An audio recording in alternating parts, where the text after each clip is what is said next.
Say welcome to everybody. We're still letting folks in from the waiting room, but if you are here for the North Carolina Network for Fair, Safe, and Secure Elections and the Catawba Center for North Carolina Politics and Public Service, you're in the right place. On a beautiful Friday afternoon. So That's right. hopefully where everybody else is, it's good weather. So I just heard the ice cream man driving down my street. oh, That's how you know it's spring. exactly. Uh, some things still persist from our childhood. Good stuff. Exactly. There's Nathan. Nathan, greetings. Greetings. Well, as everybody's joining, I want to welcome you and also let you know that we are going for only an hour. So we know it's a beautiful Friday afternoon. We really appreciate you being here, and we are not going to keep you longer than we need to get some information to you and get some feedback from you. So it's let's see, 2 minutes after. We'll give one more minute and we'll get started. Maybe half a minute. We are recording this as well, so if you make a funny face, we'll know about it forever. Uh, all right. Well, I'm going to get started. And we see some people coming in, so I'll make sure I don't have anything in the first few words that are critical. That's critical information. But as you know, I'm Jennifer Roberts. I'm one of the co-leads for the North Carolina Network for Fair, Safe, and Secure Elections. We also have Nathan Stock from the Carter Center is with us. Michael Bitzer, we're going to talk about Dr. Michael Bitzer's new role in a minute. Rachel Capon with Capon Consulting and David Capon, who have been working with us for, gosh, 4 years, as long as I've been, I think, maybe three and a half, 4 years, as long as I've been doing this work as well. As you know, we started this North Carolina Network for Fair, Safe, and Secure Elections in 2021 after the I would say disappearing confidence in elections in the US, the rise of fraud, and also the concern of political violence around the 2020 elections. So the Carter Center started this work in 2021. They're now working in 6 states: Florida, Georgia, North Carolina, Arizona, Michigan, and Wisconsin. And I have to say that in the 4 years we've been doing this, and you all have been part of this network, we have done a lot. We have done 14 plus 23, what is that, 37 town halls all across the state, helping people understand how our elections work, including election directors and board of election members from both political parties. We have organized and finalized a report on how our North Carolina elections work through a commission on the future of North Carolina elections that had over 60 regular North Carolinians helping us review what's going on with our election law and administration and helping provide suggestions on how to keep it the same because it's doing great or make it better where it needs tweaking. And we've also had a faith and democracy outreach, and I'm going to talk about that after I talk about our transition, because we continue to have programming on de-escalation, depolarization, community building, bridging the gap, the ideological gap, acting as community members through our faith and democracy outreach. So we're in a transition. And one thing I want to show, if I can share this real quick. You will note that Bob Orr is not on this call, and we want to, there he is. We want to just recognize the amazing work that Justice Bob Orr did as the other co-lead from the North Carolina Network for Fair, Safe, and Secure Elections. Justice Orr and I organized the town halls and the Election Commission, along with 3 professors, one of whom is Dr. Michael Bitzer. So I just wanted to throw up a slide real quick and say thank you to Bob Orr.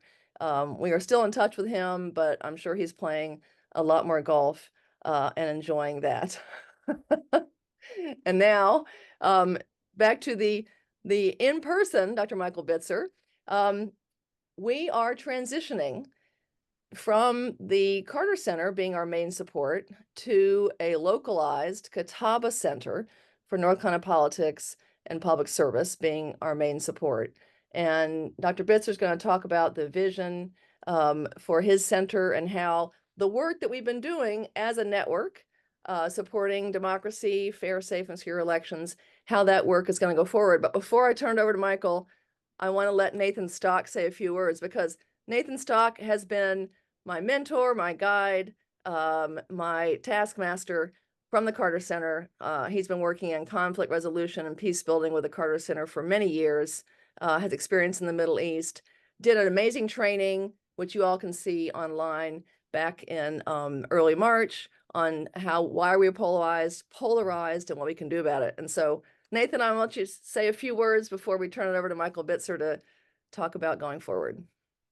Sure. Thanks, Jennifer. And if anything, I would consider you among my mentors. So a lot of love going in both directions. Yeah, it's great to see everyone, including many familiar faces. As Jennifer said, I'm with the Carter Center. I've been leading our U.S. conflict resolution work for almost 5 years now.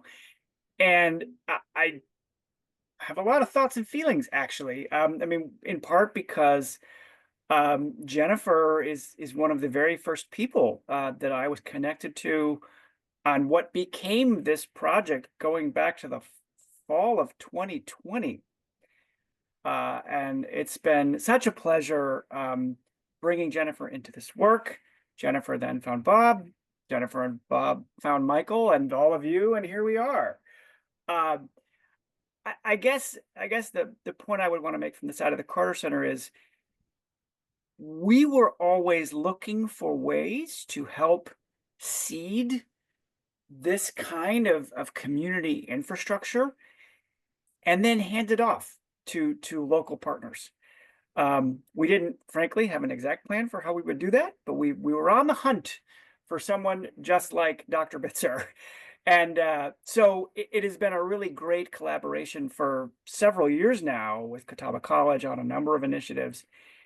And so from where I sit, it's an ideal alignment of mission and values that is allowing the Carter Center with a little bit of sadness, because saying farewell is hard, but with a lot of excitement to pass the North Carolina network on to Catawba College. This, for the long term for the Carter Center, this is a more sustainable arrangement, and frankly, it just makes sense to have the network housed in an institution in the state that is already working on these issues. So so that's where we're at. For us, this is part of a bigger picture plan. I would just add that I'm sure you will see more of me and Dana, who's done a great job. Also, Dana's with the Carter Center helping the North Carolina team. So from an administrative perspective, this is changing our relationship to that of a grantor. The Carter Center will give a grant to Catawba College and to Dr. Bitzer Center to carry on the work of the network. I can't say exactly what future budgets will look like, but it is our intention that we will be able to give some amount of funding year on year, at least for the next few years. So the Carter Center will become a donor to Dr. Bitzer Center, to Catawba College. That will keep some of the work of the NC network moving.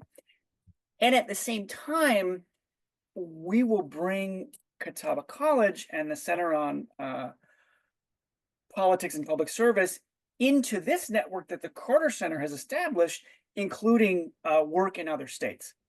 So, we'll see, Dr. Bitzer or one of his designees at least once a month. We'll bring them together with our other state teams.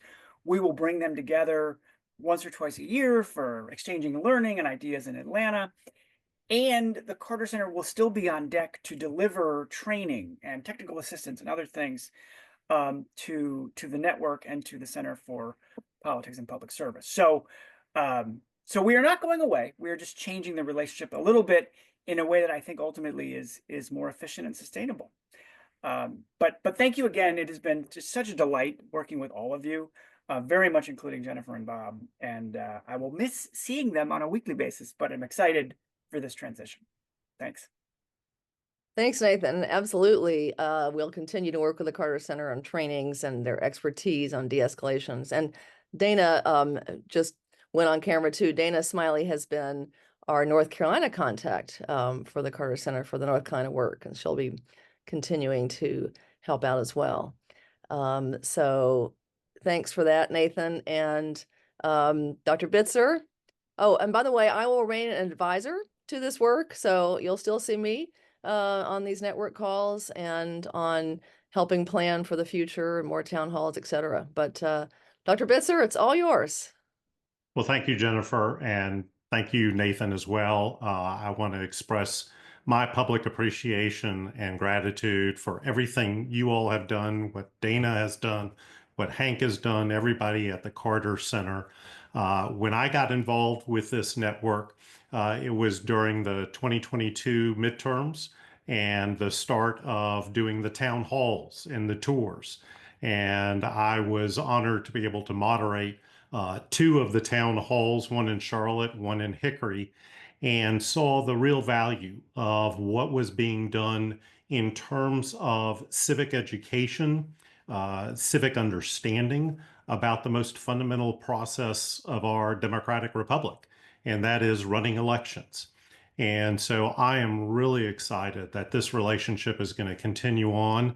I would say, from my point of view, with Nathan's comment about the Carter Center being a donor, I would see it more as a real partner, because I think the work that you all are doing, that other institutions across the country are doing, is really fundamental to helping us educate and get our citizenry involved and engaged and informed.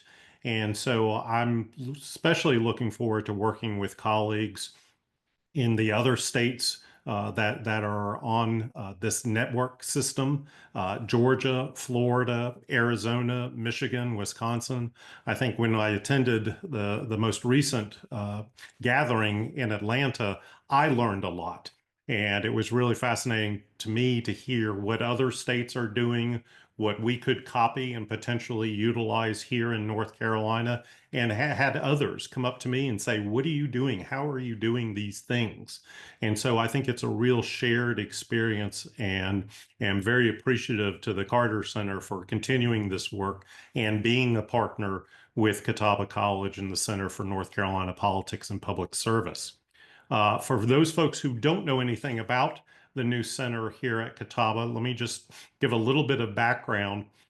This was an idea I presented to the administration several years ago to really think about a void that was kind of left in this state as a competitive battleground, purple state, whatever adjective you want to use, to really kind of have an organization that looks at, that studies, that collects data about its politics, but just as importantly, who would advocate for the idea and the value of public service. And I think one of the primary goals of this North Carolina Politics Center is to really focus on this state, its political dynamics, but also to encourage and promote the value of public service. And I think we'll do that through a lot of different ways. One of them trying to give practical political understanding to help our citizens better understand the dynamics of this very fascinating and intriguing state that we all live in. And I think it's important. One of the primary sentences that I came across several years ago was written by the Pew Research Center. And they say fact-based information is the fuel democracies run on. We need facts. We need basic understanding. We need to understand patterns and trends. And that was one of the early ideas behind this center, was to give that kind of fact-based information, the fuel for our democracy to run on. But as I got involved with this partnership with the Carter Center and with Jennifer and with Bob, I also figured out that our engine of democracy needs work. And that is our elections systems, our processes by which we allow the voters to voice their opinions to our elected officials through the ballot box. And I think with the fuel and with the engine, those are going to be really the two primary areas of interest that I'm going to have in terms of operating this particular center. We want to promote civic understanding. We want to promote civic engagement. We want to try and build civic character for our citizens, because we all know how divided our country is, how divided our state is, even down to the local level. The partisan division and polarization is very evident. But if we can start to bring people to common understandings, to understand where perhaps the other side is coming from, maybe we can work towards what the Carter Center is attempting to do with these democratic resilience networks, to build democracy much more resilient in terms of our citizenry. So the real focus is going to continue to be on North Carolina. I think Nathan and I have had conversations. We're almost franchising the work out of Atlanta and basing it here in Salisbury. And so I think one of the key things is the continuing commitment by the college in partnership with the Carter Center.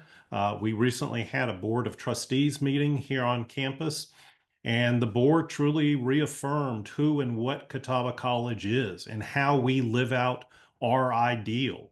We have 4 basic words on our college seal. That is scholarship, character, culture, and service. And I think that this work really kind of lives out the ideal of scholarship through character and culture, ultimately for service. And with the Carter Center's focus on advancing transparency, trying to build trust, I think that there is a common united front between our two organizations to work towards combating polarization, to try and strengthen this grand experiment in democracy, and hopefully to prevent political violence. We need public engagement. We need public understanding. And that's kind of crucial to this work. A little bit about where we're moving forward. I feel much like what happened with the commission feels very evident to what I'm doing now. It almost felt like we were in mid-flight, but we were still building the plane. And so I think over the next several months, I'm going to be taking some time really thinking strategically in terms of where we can do our best work, consulting with Jennifer, consulting with Nathan.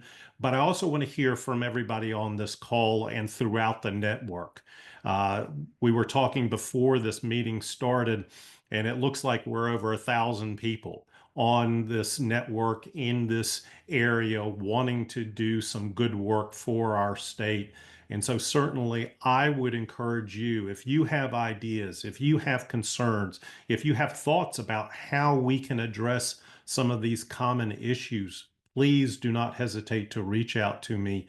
And I think the better engagement across the state that we can really do some great work.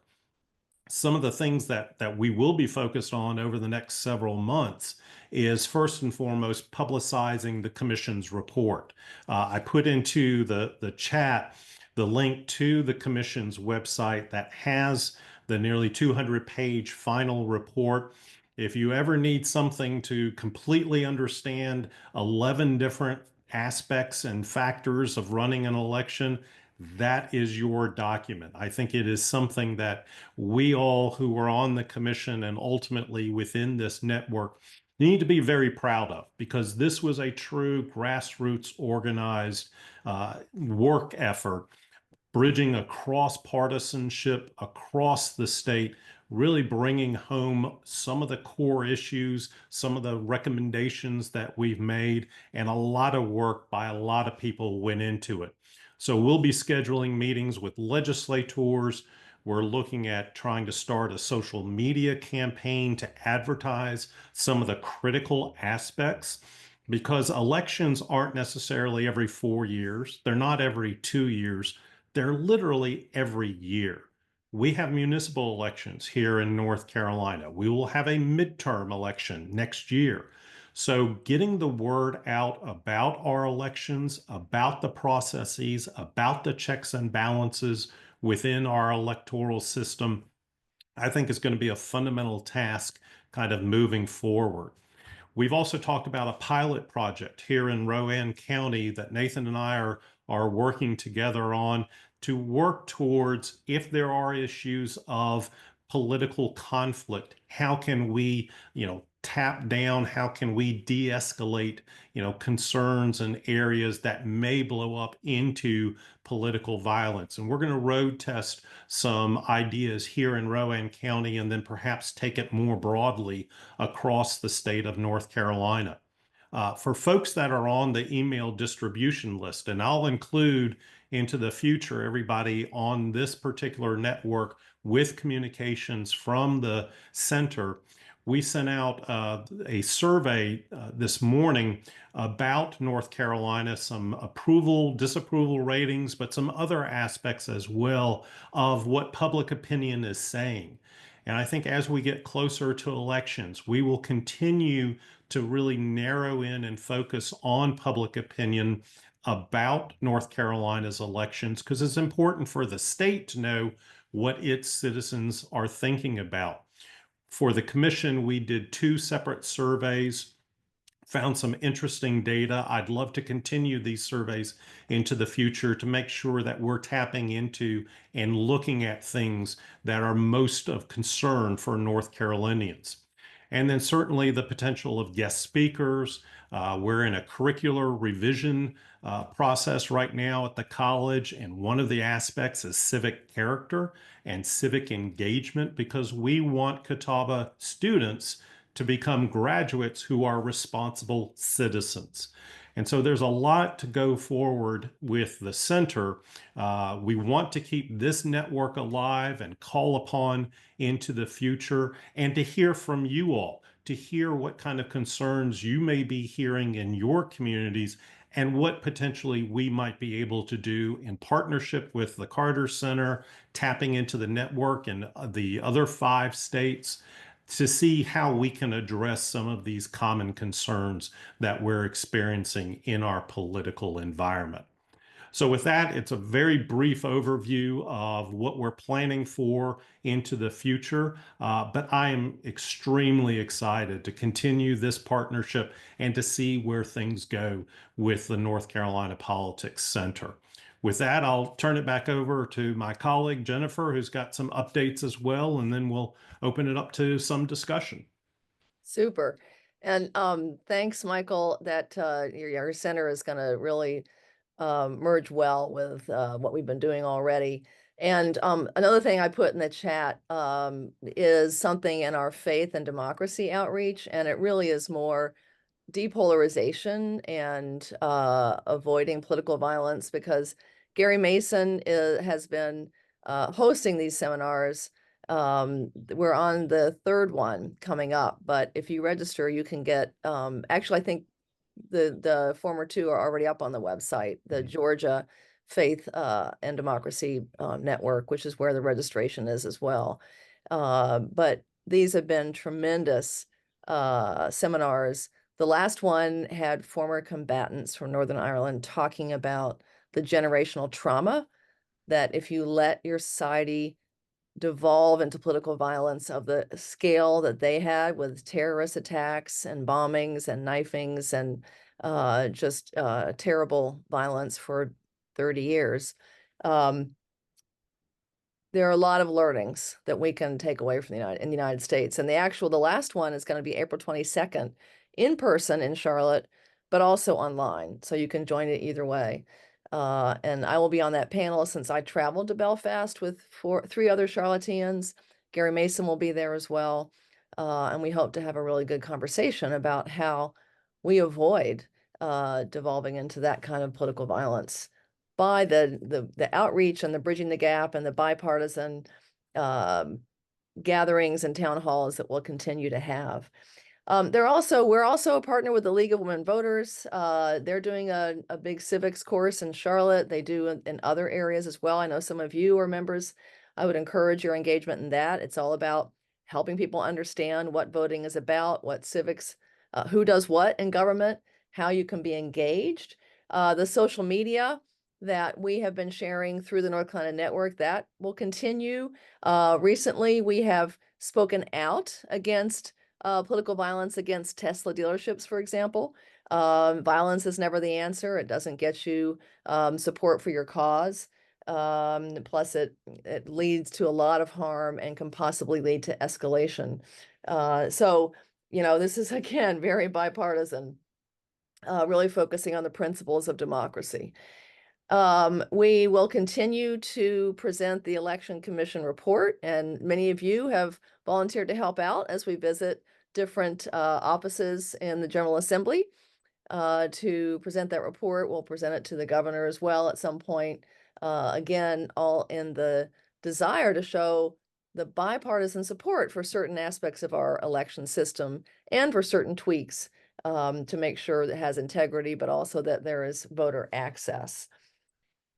I do want to give a quick update on some of the election legislation. Another thing that we want to try to do is help folks understand what legislation is being proposed in regards to North Carolina elections, and again, give people a way to engage on that. It's very important that legislators hear from us. So I'm going to go back to that PowerPoint.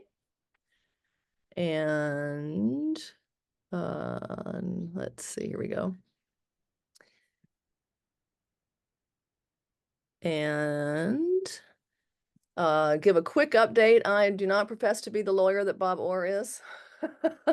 So this is a very high-level overview, but we know from folks who have been monitoring this that all of the bills are still in committee. They're in the election committee, and only no statewide election bills have advanced. And actually, there are two bills that are very unlikely to advance. We'll talk about that in a minute. The first one is Senate Bill 249, which expands exemptions from campaign finance reporting to include party-affiliated groups. And I'm also aware that we have on the call today Andy Jackson with John Locke Foundation, who probably knows this stuff even better than I do. So Andy, feel free to correct me. But this is again about campaign finance law. One of the things, by the way, that we discovered in our election commission is that the campaign finance software is 20 years old. One of our recommendations is to update that software. And perhaps if we are talking to any of the sponsors of this bill about that, we might mention that. The next one, House Bill 31, would make Election Day a state holiday. And we actually heard this in survey data. Some of those surveys that Michael Bitzer talked about, people would really like to have Election Day be a holiday. This would be for state employees, but hey, it's a start. Anyway, again, these are still all in the Elections Committee. House Bill 85 has barring individuals from participating in future election work if they have been found to be negligent in their duties. And this would be both for paid and for volunteer roles. Again, about election integrity. House Bill 127. This one is about voter registration. And if you read it carefully, what it purports is that third-party nonprofits that are helping people register to vote would be allowed to bring sample registration forms, but not the actual registration forms. And what that would mean is that people would be able to get information, but not be able to actually register at any of these registration drives. And I pointed out to somebody who asked about this, that we actually had at one of our town halls, we had 3 students I think it was at Meredith College, who came up, and because one of our people on the panel who had been an election chief judge at one of the precincts had brought actual registration forms, those students were able to register right there, and they mailed in their registrations themselves, but they were able to get, the forms, and they were all excited about voting, were able to do it right there.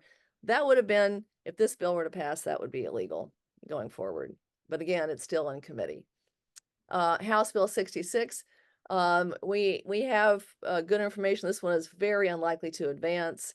It would reduce early voting from 17 to 6 days. One of the things, again, that we found in our election commission report with polling, et cetera, is that early voting, not only is it very popular, not only did 80% of the people vote early, but it has been used equally by Republicans, Democrats, and unaffiliated voters in the 2024 elections. Finally, this is one that Dr. Bitzer saw go across his screen. That is House Bill 541, would involve same-day primary runoffs, which is sort of like ranked choice voting, and try to avoid having runoffs that are expensive and that where turnout is much, much lower. And you can read that. It's a very complicated thing, but again, it's in the rules committee, not even in the election committee, so it is unlikely to advance. But it's interesting that this is a bill that has been written and discussed at some level. So that's my whirlwind update on different election laws. People also want to know where the only statewide election in the entire country that has not yet been certified, where that stands. And it has been heard by a 3-judge panel, North Carolina, for the North Carolina judicial system. We have not yet heard their ruling on that. We presume it will go to the North Carolina Supreme Court. 50-50 chance of where it goes, whether they rule in favor of Judge Griffin or against. And again, the folks who are following this closely believe that if they rule against Justin Allison Riggs, who won by 740 something votes, that she will probably appeal to the federal courts. So it will be a while. I guess it's the main thing. But in the meantime, Justice Riggs is able to continue serving on the North Carolina Supreme Court. So it's not a matter of her not being able to be in office, as might happen in some other races. And again, anybody lawyer on this call who may have an even more in-depth update is welcome to jump in. But that's where that one stands. There's also one more thing on the legislative level that people have heard about, and then I'll open it up to discussion. And that is the proposal to require people to present proof of citizenship to vote. One of the concerns in the past election was that non-citizens are voting.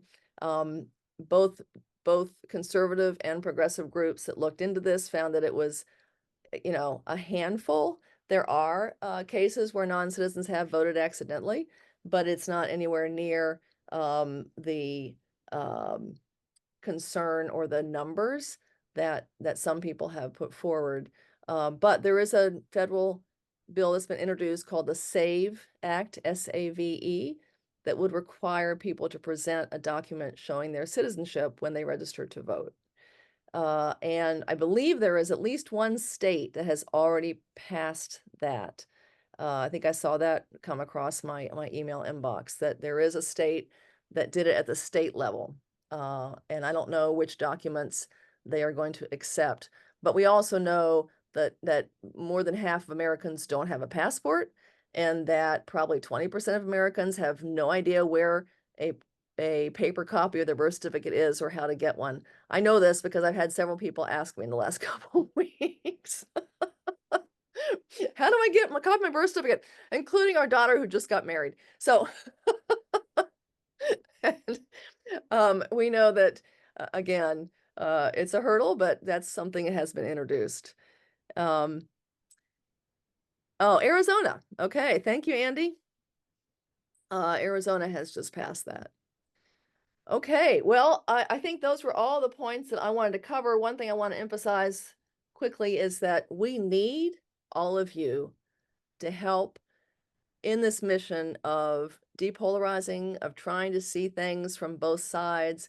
We don't want people to leave their values behind. We don't want people to leave their political parties, but we don't want people to demonize people on the other side.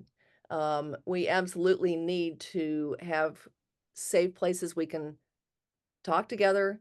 There are a lot of other partners like Braver Angels, League of Women Voters, Crossing Party Lines. There are other groups that are doing this as well. But you can help with some of these social media posts that we have, with just keeping up with what's going on and helping people understand the proper way to engage with the political environment, with their elected representatives, the peaceful way to protest or to have your voice heard. Okay, with that, open to input, feedback, questions, and let me just see if, yep, there we go, Arizona. Um, any perspectives or comments from folks on the call? And you can raise your hand. You can use the raise hand feature, or you can just unmute. We're a small enough group. Hey, I've got a concern with the Okay. SAFE Act, and I'm trying to figure out how this works because I had heard President Trump did not want to use the birth certificate, but I've heard other groups do want to use a birth certificate to prove citizenship. Mhm. How would that work if you got married and now your name no longer matches your birth certificate? Are they talking about the real ID, driver's license being sufficient? Or I've heard different things, so I don't really know what the rules are. Sure. So, again, I'm not an attorney, but that law has not passed, and it's still being discussed. And all those questions you just raised are very valid questions. A lot of people I don't have the same name now that I have my birth certificate, even though I know where my birth certificate is. But my name was changed, and that's happened to a lot of people. Some states have real ID requirements that have more documentation required. Some states don't. So there are quite a few questions still, and I would encourage folks to let your congressional representatives and senators know the concerns that you have. We've heard this from a lot of voting rights groups and from, women's groups and nonpartisan groups as well. That they're, and I don't know, Andy, do you know what the Arizona legislation includes in that documentation? I don't have the full list. One thing I was about to put up that's related is the list on President Trump's elections executive order on March 25th.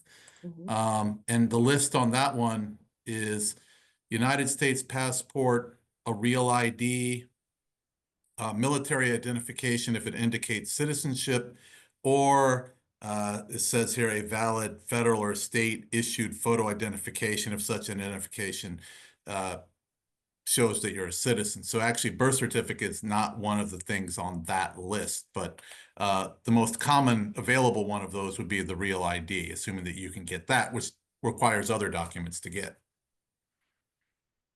Something I noticed, I actually worked the elections, especially the early voting period. And one of the things that we were allowed to do as election workers, if someone had their ID, photo ID, but they happened to have gotten married, then we could update their name right then. As long as they had their driver's license and everything, if they had gotten married and their photo matched who they were, then we could update their name. And it was just as many of the different political parties, whether you were Democrat, Republican, unaffiliated, it didn't matter. So the fact that so many came through that we had to update tells me it may be a significant problem in the future. So depending on how someone was registered, maybe they got registered before they got married and now the name doesn't show up in the databases, then what? So I'm really concerned that this is just going to alienate a lot of people. I think they'll get very, very frustrated and may get disinterested in voting in future elections. So I was wondering what kind of education this committee might be considering once certain laws look like they're about to be passed. How do we go about educating folks with scenarios, specific scenarios that say, if you fall into this scenario, here's the course of action you can take to ensure you can vote, and do that for each of the different scenarios. So anybody, regardless of your party affiliation, Mhm. will see how they fit in and they're not surprised come voting day and potentially be turned away. Thank you. Yeah, Nancy, those are Yeah. great points. And a couple folks kindly put in the chat how to contact your congressional representative. Andy Jackson put the list in there with a link to that executive order. Dan put in the chat that the current thinking is that this will not get through the Senate because the Senate requires 60 votes and there aren't that many Republicans. It could also run into legal questions as so many other of the executive orders are currently being contested by the judiciary. But what you mentioned, Nancy, is that in the end, whatever is in place when people are voting come this fall for municipal elections, absolutely, all of us can help people understand what they need to bring. The Board of Elections, I think, sent out either one or two flyers this past election about what you could bring for voter ID. And if you followed North Carolina voter ID, you will know that they started with a restricted number of things they accepted and they changed that based on input from the public. It started with a very small list of what was acceptable. Then they added student IDs. They had an approval process for those, but more and more universities got accepted with their student IDs as well. So that, again, responded to public input on what that actually looks like in implementation. So thanks for putting that in the chat about how to contact your representative. And also we'll continue to follow that. And we know that the Board of Elections does not have the budget to let's say amply advertise changes like that. When I was running for office, they told me you had to hit someone 7 times with a flyer before the information sinks in, right, Michael? And they don't have enough money to send out 7 flyers. So, Right. so a lot of nonprofits and voter rights and educational groups can help to get that information out there. So all of you who have volunteered with elections, who've been poll workers, who've been judges at precincts, thank you for your efforts to help do that. And we'll continue. That's the center and the Carter Center. That's a big part of our mission is to help educate folks about. Yeah. Yeah. And I want to thank Nancy for bringing this up. And I think certainly your last comment about, what specific scenarios, if legislation gets passed, how do the voters, how do our citizens know about that, and how do they become educated about it? And I think with the commission's report, what I would like to see is the center's website kind of become a repository of the 11 different areas of North Carolina elections, have all the information available for folks to click on. But as things change, and we know new legislation is being introduced, we'll likely see different types of laws being passed into it. One of the things that we could potentially do is do those kinds of public service announcements on social media, maybe other forms, to say this new law is now in effect if you fall into this kind of scenario, or if you are impacted by this, here's what you need to do, and make the commission report and its findings basically a living document, and kind of evolve it, adapt it, revise it, update it as things move along.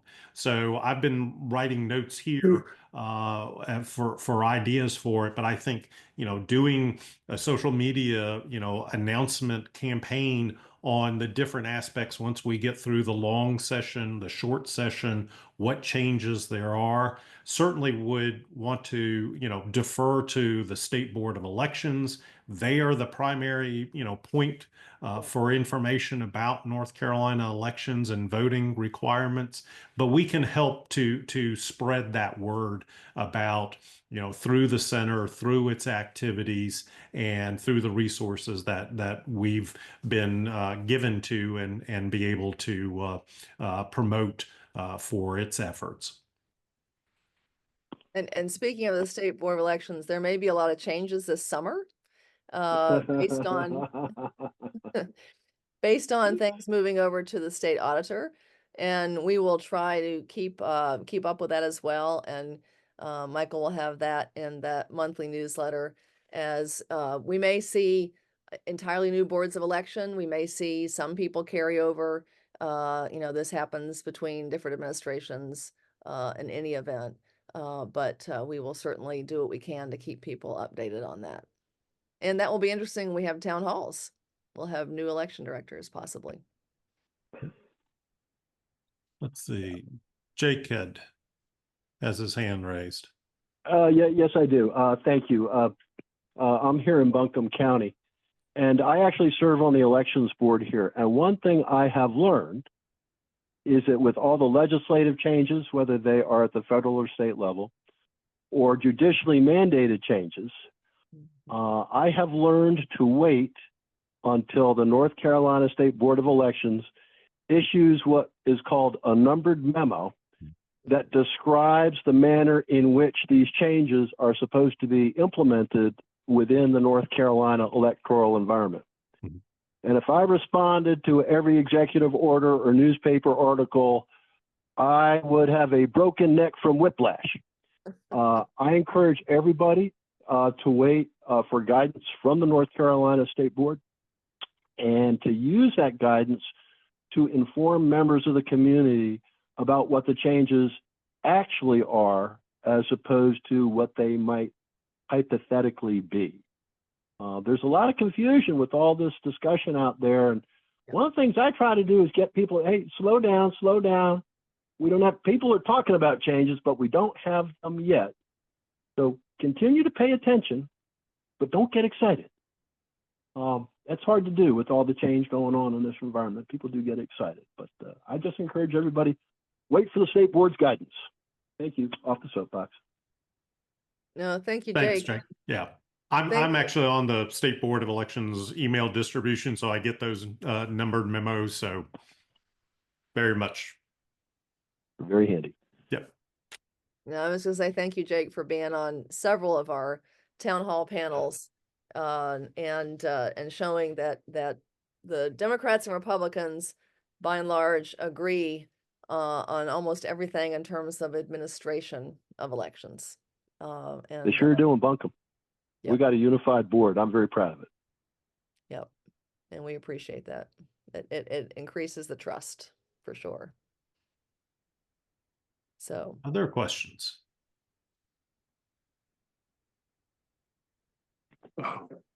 Sam? Yes.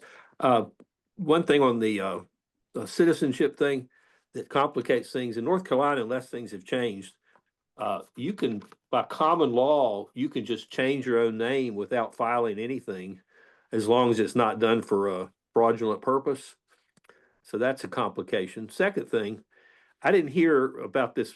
I think a bill has been filed to shorten not the early voting period, which you already talked about, but the absentee ballot period. And before people get too excited about that, we have the longest absentee ballot period in the nation. Now, this last year, it was shortened a bit because of the Supreme Court decision in the Kennedy ballot matter. But I have contended that having those really long periods enables the wealthier candidates to have an advantage over, I'll say, grassroots candidates. And I'll explain that later someday. But all I'm saying, if you look at it and if it shortens it a reasonable time, that's not a bad thing. So you're talking about mail-in absentee ballots, correct? Correct. Okay. Okay. Correct. All right. Yeah, and that was the other interesting thing that our election commission looked at is where does North Carolina stand in relation to other states? Skip, you're right. We do have longer times in some states. We have shorter times in other states. There was one state that had 45 days of early voting. We thought, how the heck can they pay for that? Well, and one of my first really competitive elections was in 2008. And if you remember, 2008 was also the terrible financial crisis. Yep. And I had to be out there for, seemed to me like a month, not being able to earn a living. And again, that lengthy early voting period, first of all, and Dr. Bitzer, you can maybe confirm this, early voting is more convenient, but it does not increase total turnout.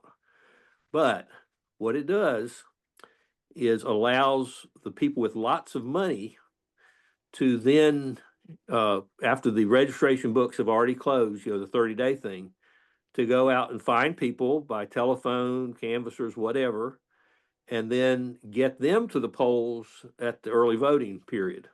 Whereas the grassroots people are stuck with the poll list, 30 days out, and they have a different list. So my 2 cents. And those are some of the conversations that we had. Absolutely. There are different ways of looking at.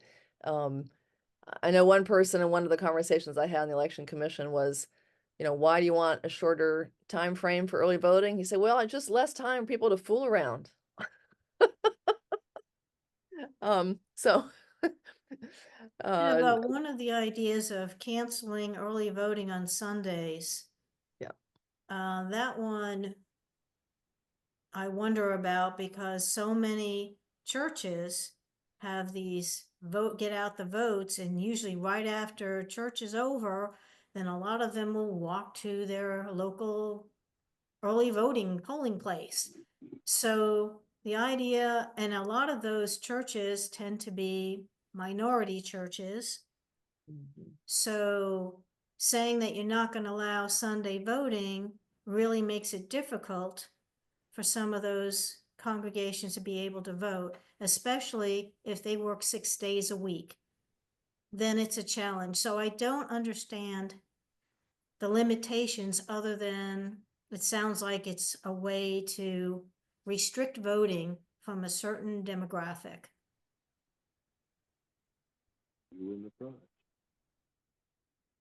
Yeah, but again, valid points that have been raised, and there was the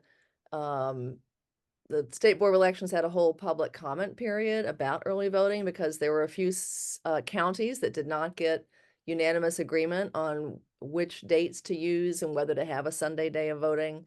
And we actually included in the report a link to all those public comments. They overwhelmingly, the people who took the time to comment overwhelmingly supported Sunday voting. And that has not been taken away yet, although county by county, there were some counties that did not provide for that, some of the smaller counties. I think most of the large urban counties did have a Sunday voting included. And that's the other interesting thing about North Carolina is that counties can have different dates on some of these things. We got a question in the chat. What can we do to support the work in the coming months? I think just be willing to stay engaged with this particular network.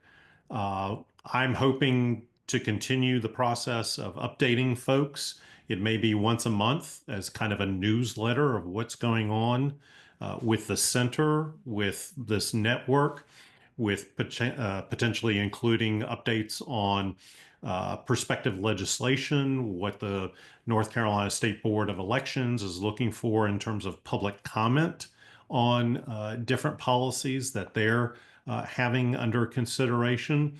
So I think just kind of staying in touch and be willing to be conduits for your local communities. What we know from a lot of work is that hometown communication networks are oftentimes the most powerful networks to get the accurate word out, to get people to see things and to understand things.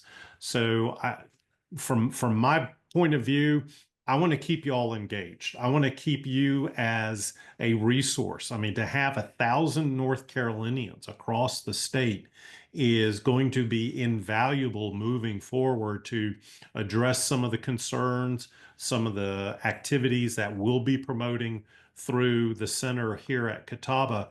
And so I hope you'd be willing just to kind of stay on the distribution list. You may not hear from us, for a couple days or a couple weeks, but we will try and reach out to you at least once a month, get on a regular schedule, just kind of update you if there are important issues or important things come up to be addressed, like the violence against Tesla dealerships and the issues of peaceful protest. We will certainly send out information about that. I believe all six of the states in the Carter Center network sent out statements about the attacks on Tesla dealerships. So we will be in commonality with a lot of other states, but we will also be very state specific in terms of North Carolina and what we're experiencing here, and to provide the information updates for y'all as well. Yeah, I would just add, that's a great, great reply, Michael. I would just add, please share social media. We know that, more than a third of Americans get their news from social media. They also get their news from people they trust. And so each of you has a network of hundreds of people. You may not realize it, but share the information. Offer to host a voter information session at your house of worship. Have a gathering in your home. There are all kinds of groups that are doing living room conversations about how do you have a difficult conversation. The Carter Center has done some of those trainings as well. We have got to start with our neighborhoods, understanding each other, being able to have difficult conversations without breaking into violence. There are a lot of resources that we'll be sharing. We'll have town halls, everything you can do to be an active citizen. Do talk to your local officials, do talk to your state officials, join an organization that is visiting, the DC offices, because one thing we find is that if you go with a group, you're more likely to get an appointment to hear, to be able to talk to your state and federal officials. We absolutely want people to be engaged and to help the regular folks understand how the system works, the balance that is in it, try to restore balance when it gets out of whack, and be part of that advocacy. And Nathan added something in the chat. Yeah, he has to drop off, and I know we're Oh. running up against 4 o'clock here. Janice asked the question, will you email out webcast recording? Yes. Next week, we will send out, we'll post this particular session online for the others who aren't able to join us. We'll have some other information in that email, but this will be kind of a repository as other things we have done and could do into the future. If there's a special topic that you would like to hear a webinar about polarization, about depolarizing, the efforts to do so, I think that would be a perfect thing for the center to sponsor. We could, try and find some speakers. Nathan certainly is one. I would encourage everybody to go back and review his presentation from the Georgia network, but we would certainly welcome those opportunities as well. Absolutely. We can be speakers, and many of the folks here can be speakers, people who've served on boards of election for years, like Jake Quinn and others of you. But absolutely, the more engagement we have, the better. So it is now 4 o'clock. Yep. Thank you all so much for joining us on a beautiful Friday afternoon. go out and enjoy, and please share what you've learned and continue to stay engaged. Our democracy depends on all of us. Thank you, everybody. Thank you.